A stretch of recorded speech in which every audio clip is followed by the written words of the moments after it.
हाय hi guys, guys. आइंदा Pakistani family reaction में उम्मीद करता हूँ आप सब खैरियत से होंगे, जाओगे, खुश होंगे, आबाद होंगे।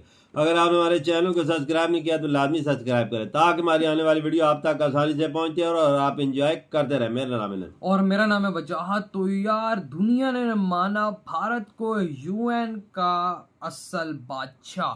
पूरी दुनिया में भारत की जय जयकार। अच्छा? हाँ, ये तो प्रेसिडेंट बना हुआ था ना। हाँ, बने हुए थे, बिल्कुल बिल्कुल। तो अब ये वॉच करते हैं, देखें अब ये किस तरह से इन्होंने यूएन का, पूरी दुनिया ने भारत को देखते किंग वीडियो माना है। बात करें तभी पता वही चलेगा ना। तो काउंट ऑन करते 3 2 1 एंड स्टार्ट। यूएन दोस्तों, संयुक्त राष्ट्र सुरक्षा हाँ, परिषद में भारत की प्रेसिडेंसी अब खत्म हो चुकी है, जिसके तहत भारत ने पिछले 1 महीने में संयुक्त राष्ट्र सुरक्षा परिषद के द्वारा दी गई क्षमताओं और शक्तियों का सही इस्तेमाल करके आतंकवाद और मल्टीलैटरलिज्म जैसे मुद्दों को उठाया, जो कि अंतर्राष्ट्रीय स्तर पर अब काफी लोकप्रियता हासिल कर रहे हैं। ऐसे में जब भारत की प्रेसिडेंसी खत्म हुई तब संयुक्त राष्ट्र सुरक्षा परिषद के सदस्यों ने भारत पर तारीफ की बारिश कर दी, जिसके तहत संयुक्त राष्ट्र सुरक्षा परिषद के सभी स्थायी और अस्थायी सदस्यों ने भारत की प्रेसिडेंसी और भारत के कामों की तारीफ करते हुए ये बात साफ तौर पर कही है कि भारत ने अपनी क्षमता का सही इस्तेमाल किया और विश्व में महत्वपूर्ण मुद्दों को उठाया, जिसके लिए भारत प्रशंसा का पात्र है। यानी कि ये बात तो साफ है कि जब भारत को संयुक्त राष्ट्र की तरफ से ताकत दी गई तो भारत ने उसका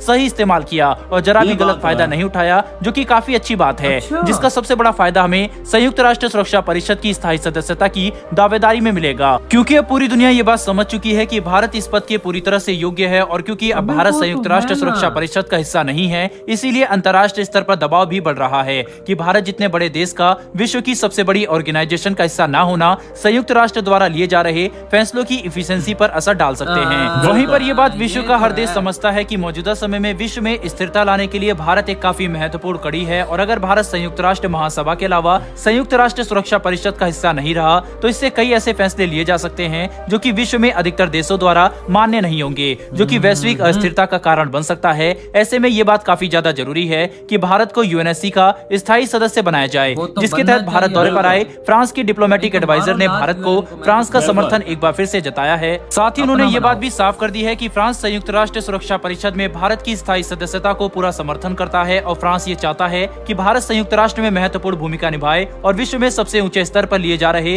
फैसलों में भारत का भी प्रभाव हो, जो कि संयुक्त राष्ट्र की एफिशिएंसी को बढ़ाएगा। वहीं पर फ्रांस की तरफ से इस तरह के बयान सामने आना इस बात को भी साफ तौर पर दर्शाता है कि फ्रांस न कि सिर्फ हमेशा से ही भारत की स्थायी सदस्यता का समर्थन करता आया है, बल्कि फ्रांस का रुख कभी भी जरा भी नहीं बदला और वह भारत का हर महत्वपूर्ण मौके पर समर्थन करने के लिए पूरी तरह से तैयार है, जिसकी वजह से भारत और फ्रांस के द्विपक्षीय संबंध लगातार तेजी से बढ़ रहे हैं और डिप्लोमेटिक एंगेजमेंट में भी एक बड़ी बढ़ोतरी देखने को मिली है। इतना ही नहीं बल्कि हाल ही में भारतीय नौसेना ने फ्रांस से लगभग 26 राफेल फाइटर विमानों को खरीदने का भी फैसला किया है। इसकी डील फ्रेंच राष्ट्रपति के भारत दौरे के समय साइन की जाएगी, यानी कि ये डील भी काफी भव्य होने वाली है, जो कि भारत और फ्रांस के द्विपक्षीय संबंध की मजबूती का प्रदर्शन पूरी दुनिया के सामने कर देगी। सबसे बड़ी बात तो यह है कि दोनों देशों की सैन्य साझेदारी यहीं पर नहीं रुकने वाली, बल्कि नौसेना के क्षेत्र में भी फ्रांस भारत को काफी कुछ ऑफर कर रहा है, जिसके तहत हाल ही में फ्रांस ने भारत को 3 अतिरिक्त स्कॉर्पियन क्लास पनडुब्बियों को सप्लाई करने का ऑफर दिया, जिसके बारे में भारतीय नौसेना ने अभी तक तो कोई बात नहीं की है, लेकिन भविष्य में इसे लेकर कोई फैसला लिया जा सकता है। खैर, ये बात तो साफ है कि भारत और फ्रांस की द्विपक्षीय साझेदारी लगातार तेजी से बढ़ रही है और भविष्य में दोनों देशों के संबंधों में और भी काफी बढ़ोतरी देखने को मिलने वाली है,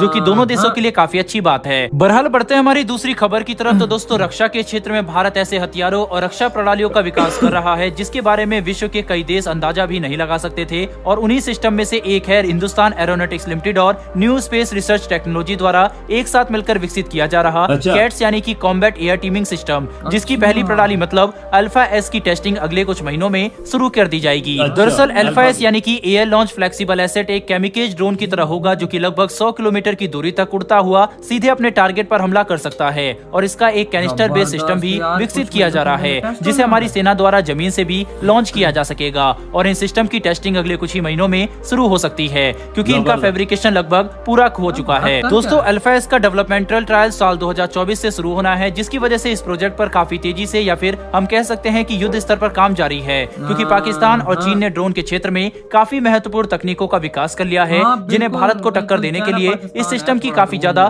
जरूरत है। इसी वजह से इसका विकास काफी तेजी से किया जा रहा है, जो कि ड्रोन वॉरफेयर में हमें चीन और पाकिस्तान के खिलाफ एक काफी बड़ा एडवांटेज देगा। कुल मिलाकर चीजों को समझने की कोशिश करें तो भारत नई रक्षा प्रणालियों के विकास में काफी तेजी से काम कर रहा है और अब कुछ ही सालों में भारत का सबसे एडवांस कॉम्बैट सिस्टम यानी कि कैट्स बनकर तैयार हो सकता है, जो कि भारत को ड्रोन के क्षेत्र में ऐसी क्षमता प्रदान करेगा कि हम ड्रोन टेक्नोलॉजी के मामले में इस रीजन में अपने प्रभुत्व और दबदबा स्थापित कर सकेंगे, जो कि भारत की सुरक्षा को सुनिश्चित करने में काफी महत्वपूर्ण साबित होगा। बहरहाल दोस्तों, इस वीडियो में इतना ही। अगर आपको ये इन्फॉर्मेशन और वीडियो पसंद आई हो, इसी के साथ तो ये वीडियो खत्म।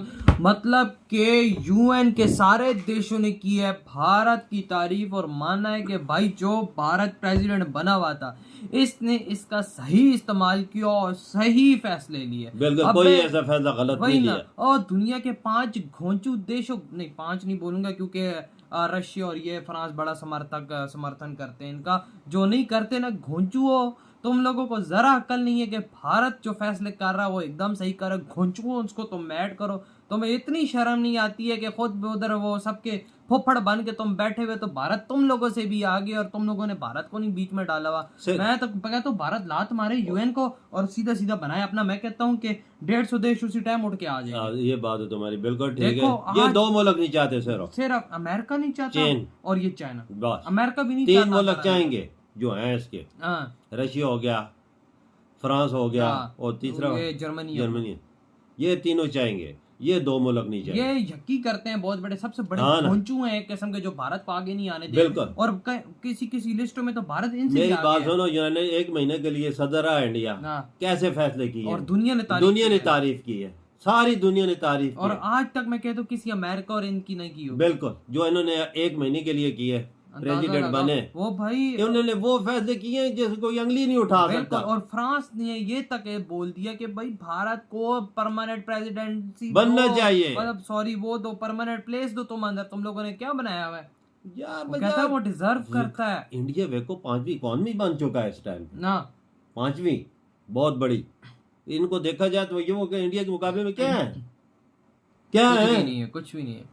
लेकिन इंडिया को अपनी जगह बनानी पड़ेगी। पता नहीं 5वां जर्मनी है या ब्रिटेन है। हाँ ये सी तरह है। लेकिन जो भी ब्रिटेन है ना, अगर वो 11वें पे चला गया तो उसको लात मारो ना, तो जर्मनी कौन सा भाई भारत से आगे होगा? भारत से पीछे ही है। फ्रांस कौन सा भारत से आगे अगर देखा जाए उस चीज में?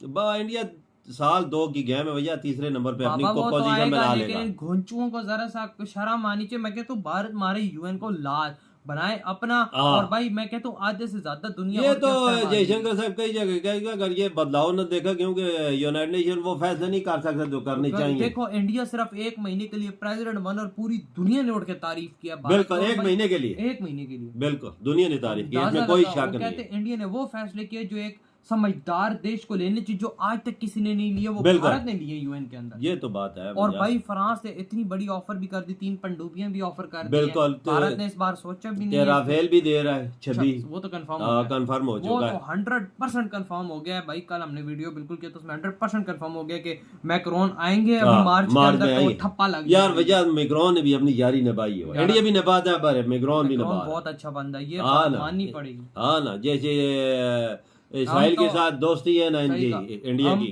ऐसी यूक्रेन हम पाकिस्तानी दुनिया के इतने बेवकूफ तरीन कौम है। हम आपको क्या बताएं, हमें रिलेशंस अच्छे रखने चाहिए थे, लेकिन हम लोगों ने क्या कि सबके साथ बर्बाद है। फ्रांस यहूदी है, इजराइल यहूदी है, भारत काफर है। ये है वो, मैं ये लोग बता रहा हूँ, ऐसी सोच नहीं रखनी चाहिए। मैं इनकी सोचे बता, पूरी दुनिया के साथ इन्होंने बजा के रखी। इन्होंने इस्लामी मुल्कों के साथ नहीं रखी हुई, तो उनके साथ क्या रखे? हाँ बिल्कुल, जो है वो बोलते हैं ये भी मुसलमान, मैं भी मुसलमान, वही बात है बाबा, क्या बोले। लेकिन भाई भारत की आज तारीफ है, यकीन मानो आज भारत के लिए बहुत गर्व का दिन है। वो 1 महीने के लिए बना यार, और पूरी दुनिया ने तारीफ। अगर ये 5 साल के लिए बने तो फिर देखो फिर फैसले कैसे होते हैं। इंडिया भाई यूएन में राइट्स दो इंडिया को, फिर देखो इंडिया क्या करता है इस दुनिया के अंदर। ये वीडियो इधर ही खत्म करते हैं। आपकी क्या थॉट है तो बाय।